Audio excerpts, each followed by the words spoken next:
melakukan satu kajian terkait dengan sistem jaringan utilitas terpadu khususnya di provinsi daerah khusus Jakarta, kemudian beberapa kota lainnya seperti di Bandung, kota Bandung, Jawa Barat, kemudian di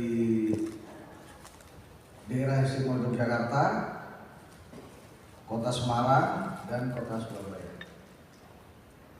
Dari kajian yang kami lakukan,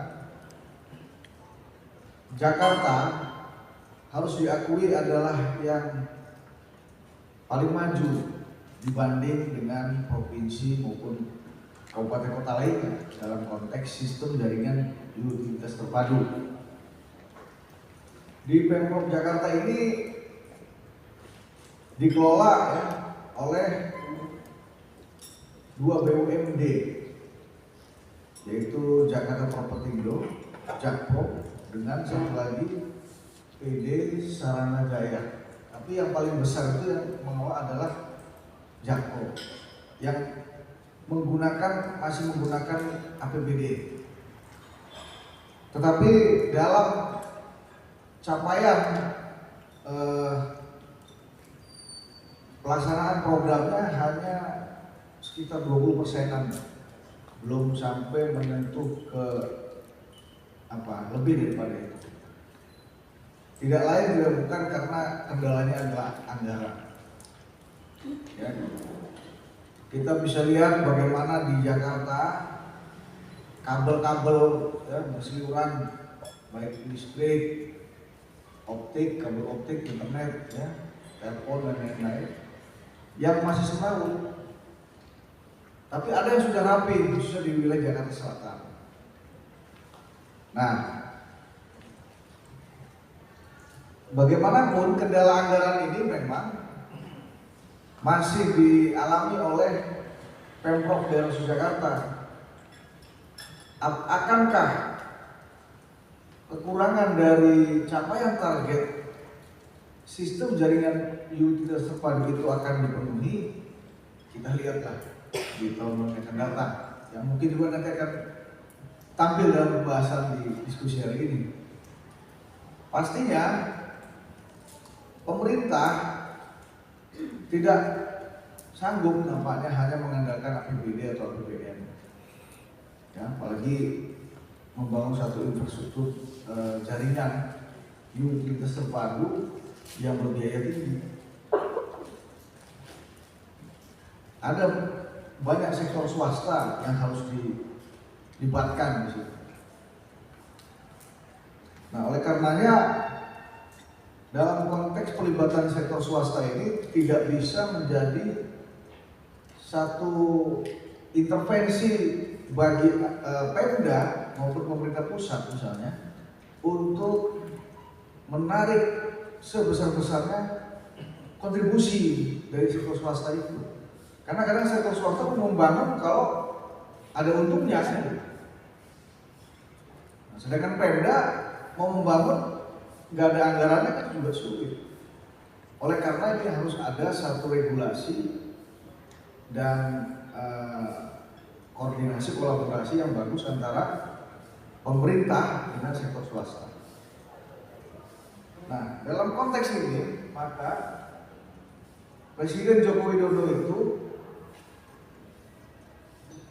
pernah melakukan satu dorongan kepada segenap stakeholder di Indonesia untuk mendorong bagaimana terjadinya satu digitalisasi yang merata di Indonesia.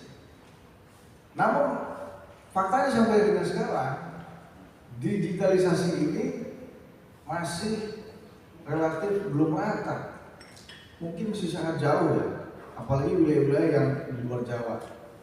Jawa saja belum merata. Nah, saat ini ada IKN,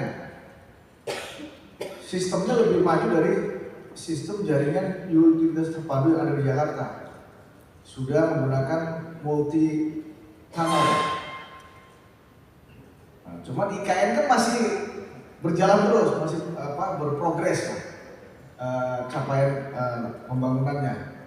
Bahkan saat ini terancam tersendat karena adanya efisiensi anggaran, ya, yang banyak dipangkas oleh pemerintah lewat impres terbaru.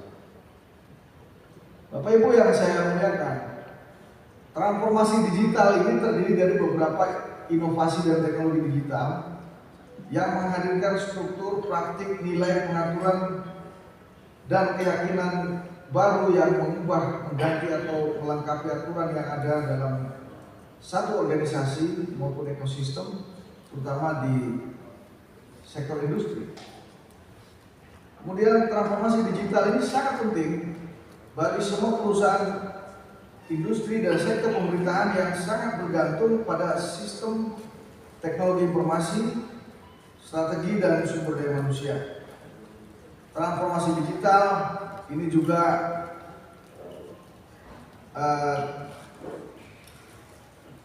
tidak bisa melepaskan diri dari proses bisnis yang mengembalikannya kepada pelanggan dan pengguna data maupun analitik untuk menciptakan pengalaman baru yang inovatif. Prinsipnya bahwa digitalisasi adalah satu kebutuhan bagi masyarakat. Bagaimanapun, digitalisasi ini adalah satu paradigma yang menuntut adanya perubahan dan pergeseran cara hidup kita sebagai warga negara. Dalam konteks mendukung transformasi layanan publik digital ini, telah tersedia regulasi-regulasi yang terkait, yaitu pertama, Peraturan Presiden Nomor 95 Tahun 2014